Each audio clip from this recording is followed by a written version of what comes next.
어려서 유아 세례를 받고 특별한 영적 체험도 없이 그냥 평범하게 신앙생활을 해온 제가 간증을 한다는 것이 무척 쑥스럽고 부끄럽기만 합니다. 보수교단인 전주동부교회에서 유치부, 유초등부, 중고등부, 대학부 등 교회학교를 거치면서 교회 생활이 삶의 중심이 되었습니다. 한글을 읽지 못하던 유치부 때부터 교회 행사 때면 어른들 앞에서 성경 암송을 하고 또 주일학교 성경 퀴즈 대회 때마다 큰 상을 받고 내서 교회 어른들과 선생님들께 사랑을 듬뿍 받으며 자랐습니다. 고등학교 1학년 부활주일에 견신예를 받기 위한 세례문답에서 사람의 제일 되는 목적은 하나님의 영광을 위해서 사는 것이다라는 고백을 한 것이 저희 신앙의 기초가 되었고 그 고백을 늘 마음에 새겼습니다. 대학부 때는 중고등부를 함께 다녔던 친구들과 매주 토요일마다 모여서 창세기와 요한복음, 로마서 등을 공부하고 또 기독론, 조직신학 등 잘 모르는 그런 신학의 기초를 공부하기도 했습니다. 그때 함께 기도하며 말씀을 나누던 그 친구들과는 지금도 소중한 만남을 이어오고 있습니다. 교회 안에서만 살던 나에게 믿지 않는 사람과의 결혼은 큰 시련이었습니다. 오늘은 제가 신앙생활을 하면서 남편과 아들을 위한 중보기도를 통해 받은 은혜를 함께 나누려고 합니다. 믿지 않는 남편과 결혼 후 저는 아들과 둘이서 신앙생활을 하였습니다. 주일학교에서 예배와 기도, 전도를 배운 아들은 엄마와 둘이서 드리는 가정예배 때마다 아빠를 위한 기도를 빠뜨리지 않았습니다. 저 또한 매주 화요일마다 수업 후에 오후에 모이던 직장 신우회에서 남편의 영혼 구원을 위해서 중보를 부탁하며 함께 기도하였습니다. 그리고 교사 전도훈련기관에서 전도훈련을 받은 선생님을 집으로 초청하여 남편에게 직접 복음을 전하기도 하였습니다. 그 선생님이 복음을 전하는 동안 저는 옆방에서 무릎을 꿇고 간절하게 중보를 하였죠. 그로부터도 한참이 지나고 결혼한 지 10여 년 만에 남편은 교회에 출석하기 시작했고 또 10년이 지났을 무렵 스스로 세례를 받겠다고 하여 세례를 받기도 했습니다. 어려서부터 아들은 학교 시험이나 무슨 일이 있을 때마다 내게 기도 부탁을 하였습니다.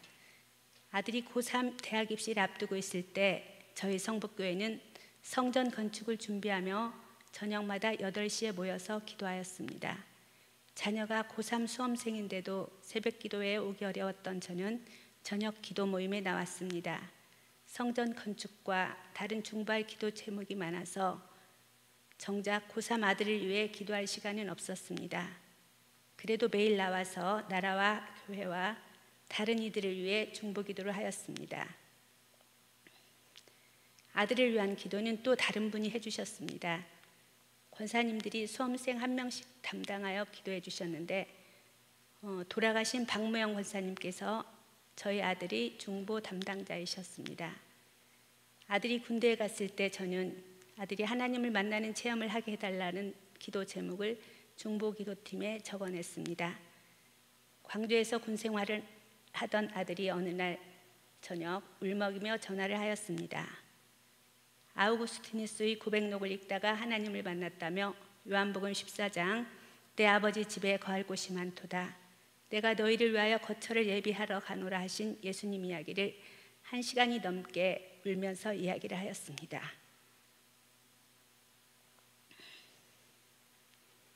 아들은 대학을 졸업하고 결혼 후 세계에서 유명하다는 영국의 학교로 유학을 떠났습니다.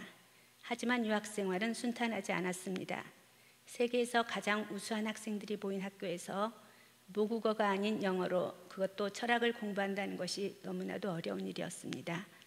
석사 자격 시험이 12주 동안 6문제에 대한 답을 써서 내야 되는 것이었는데 6주가 지나도록 한 문제도 답을 쓰지 못하고 있었습니다. 나중에 보니 시험 문제 하나가 큰 시험지 한 장 분량이어서 문제를 이해하는 것만도 어려운 것이었습니다. 아들이 시험을 치르는 동안 12주 동안 저는 또 중보기도팀에 중보를 부탁하고 저도 새벽 기도와 아침 금식을 하며 출근하기 전에 1시간, 퇴근하고 와서 1시간씩 성경을 읽었습니다. 또 기도 생활을 열심히 하시는 권사님께 특별히 중보를 부탁하였습니다. 답안 제출 마지막 며칠을 남겨놓고 그 권사님께서는 저도 못한 금식까지 하시며 중보해 주셨습니다. 결국 마감 기한을 하루 넘겼지만 답안지 묶음을 가까스로 겨우겨우 제출할 수 있었습니다. 중보 기도가 아니었으면 도저히 불가능한 일이었습니다. 그렇게 석사 공부를 마친 아들은 영국에서 학업을 마치지 못하고 지금은 미국에서 공부하고 있습니다. 힘들었던 영국에서의 경험 때문에 지금도 어려움을 만날 때면 하나님이 자기를 버리신 게 아닌가 하는 원망을 하기도 합니다. 또한 남편은 주일 예배는 빠짐없이 드리지만 전혀 다른 종교 문화와 환경 속에서 성장한 탓에 전통적인 예배가 아닌 찬양 예배나 기도 모임, 교회의 여러 행사나 다른 것들은 아직도 낯설하며 거부 반응을 보이기도 합니다. 그래도 남편은 하나님의 인도하심을 믿으며 함께 기도하곤 합니다. 사는 동안 여러 어려움이 있지만 기도할 수 있기에, 그리고 함께 중보해주는 중보자가 있기에 합력하여 선을 이루어 가시는 하나님을 믿고 나아갑니다. 좋으신 우리 하나님께서 한 걸음 한 걸음 선하게 인도해 주실 줄 믿습니다.